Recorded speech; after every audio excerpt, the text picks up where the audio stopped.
Hello guys, welcome back to the channel. My name is Trouble, and today I'm going to be reviewing Jojoland Chapter 13 of the JoJo Bizarre Adventure manga series by Hiroya Baraki.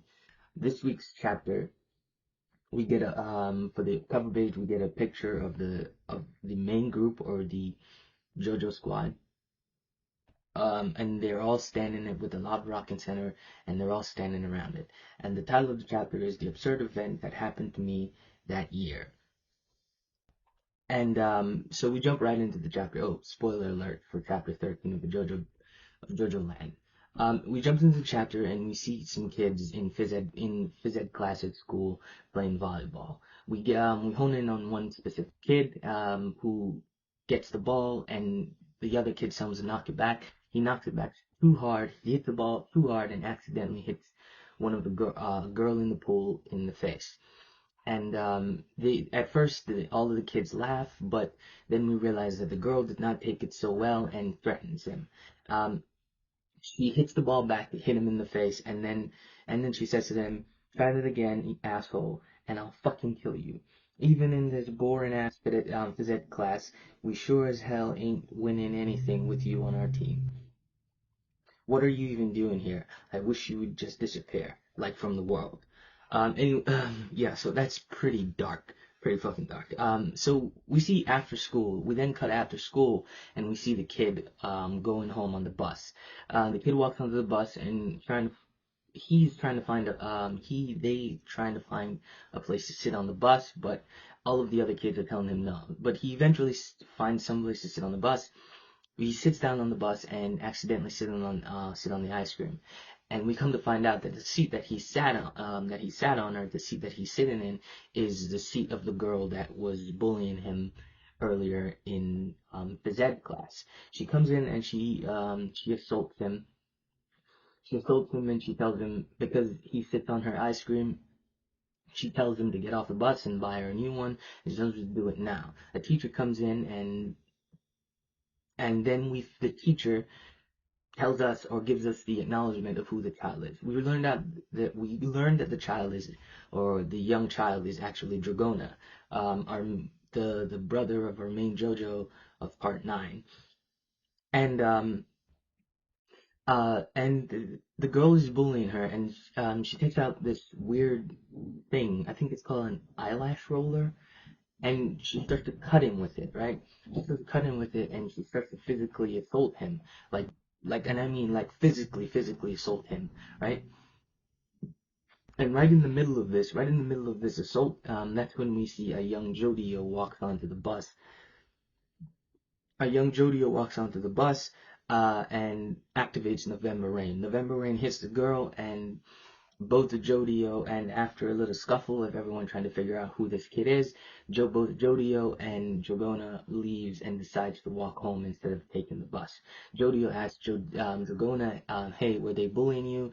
But, like, she's a victim, and they're a victim. My bad. So she says, "Nah, she wouldn't really call it bullying." Later that night, we see Dragona sleeping, and Dragona is in pain from them literally cutting her. Like, this is like she literally cut her. Like, and all the kids were holding them down, and it cut her, and it was hurting her, and it was hurting in the night, and we see them sleeping, and Dragona is in pain. Jodia decides to take revenge, and holy shit. If you go back about, let's see, I think it was about a couple chapters ago, right before the Rohan, the going to the stealing the diamond arc, where we get that small chapter of Jodio, and he tells us that he's a psychopath. Like, he has, like, what do they call it? I think it's like social a social disorder. That he's basically a psychopath. I don't remember that what it is. So Jodia decides to stand up for his brother, right? He decides to stand up for his brother and take revenge on his brother. Jodia does this by using November Rain, the next day at the end of school, when all the kids gets onto the bus. Use November Rain to lock all the kids in the bus, right? to steal the bus and then sets it on fire. Like, and then the dude is literally just sitting there with with eating his ice cream and just watching these kids burn. Like he's really, um, oh yeah, antisocial personality disorder. That's what he says, right? Just eating his ice cream, not even thinking about it.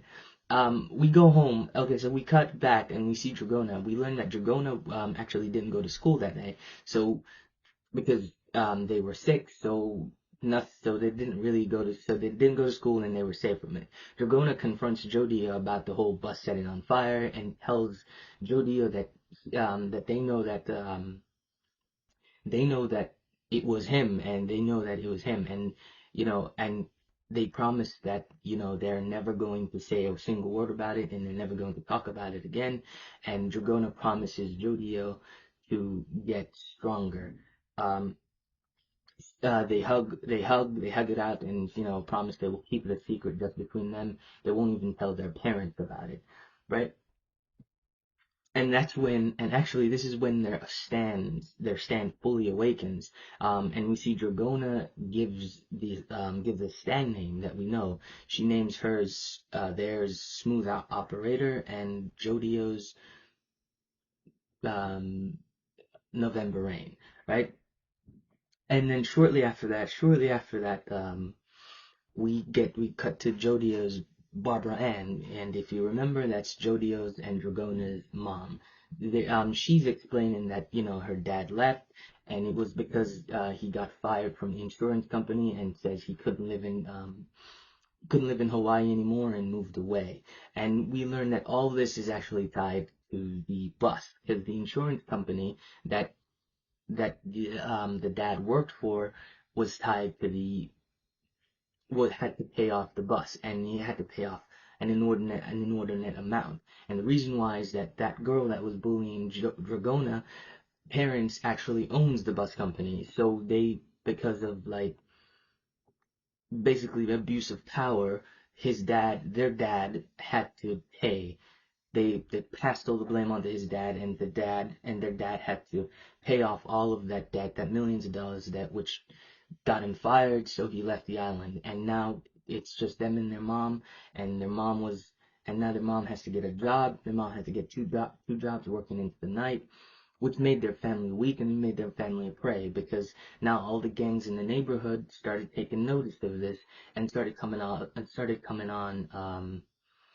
after their family. And then we actually see part of this where Dragona and Jodio are out, and the gang confronts them, saying that, hey, your mom has some big, huge knockers. Um, Confront him about it, and Jodio actually wants to go and fight him because the dude's a fucking psychopath. We have a psychopathic JoJo. Anyway, but right as that's gonna happen, that's when May comes up. May comes up, and I hope I'm pronouncing her name right. I really do. She comes up and she offers to take them to go see their mom, because she says to them that kids are not allowed to walk home by themselves. They're supposed to take the bus. And Jody is like, we're going to see our mom. That's why we're walking home. And she's like, okay, come. I know your mom, and she can't even pay the tuition. So come, and I want to talk to you. And this is how they met. Man, this is how they all of the drug dealers and drug dealing. That's how they all came into this. But we come back to modern day, back to the May finding out about the lava rock. She starts questioning Charmin Man about the lava rock and what he knows about it. Charmin Man explains that the Japanese mangaka Rohan Kishibe came across the lava rock by accident, and he started studying it. He bought an expensive house. He bought a very really expensive house in Hawaii, and brought a ton of like relics and expensive stuff to test on the lava rock. To test on the lava rock. Charmin Man also explains that he can't really the lava rock is actually a smaller piece of a bigger chunk, right? That fell from atop the volcano, and they came down. But he says that he can't search the mountain because the mountain is owned by this company called Howler. And whenever he tries to go up there, something always gets in his way, be it the police, the mountain range, the mountain rangers, or someone, something in all of society always seems to get in his way whenever he tries to search for the lava rock. Yeah. So after that, May's like, okay, here's what we're going to do. We're going to steal all of it. We're going to steal everything. The company Holler, she's like, I know the company. I know that company that you're talking about, and we're going to steal everything. And everything meaning that $50 billion, dollars, essentially, using the lava rock. Because whatever you touch the lava rock with, always returns to you. So we're going to take their bank accounts, their estates, their net worth, their house, everything. We're going to take everything from them. And I'm going to give you guys 20% share, which amounts to 4% each of $50 billion, which is a lot. I haven't done the calculations, but that's too much. That's a lot of money. I know that it's a fucking lot of money. 20% of $50 billion is millions and millions of dollars, right? So, and that's where the chapter ends. The chapter ends there. It was like new prey. So it's the end of we this is the start of a new arc in the story, and we're going into it. And right up there, they're planning to rob an entire company, which is insane. And I'm on board for it. I'm excited. I can't wait for it. Right? It's just the anticipation is killing me. Yeah. So that's JoJo Land chapter 13. Fun. I love the backstory and Jesus Christ, they're like seriously, dude. There are some fucking psychopaths out there, man. It was literally just fucking assaulting the kid and holding him down. Like, god damn, that was pretty terrifying. Yeah, and Dragona is such a sweet kid too, right? Right? They're such a sweetheart. I love it. But yeah, so that's the chapter 13 of Jojo Land, Jojo Land. Pretty fun chapter. Not gonna lie, it's pretty entertaining. It's a hype chapter. It's a build-up chapter. The end of the chapter has got me really excited.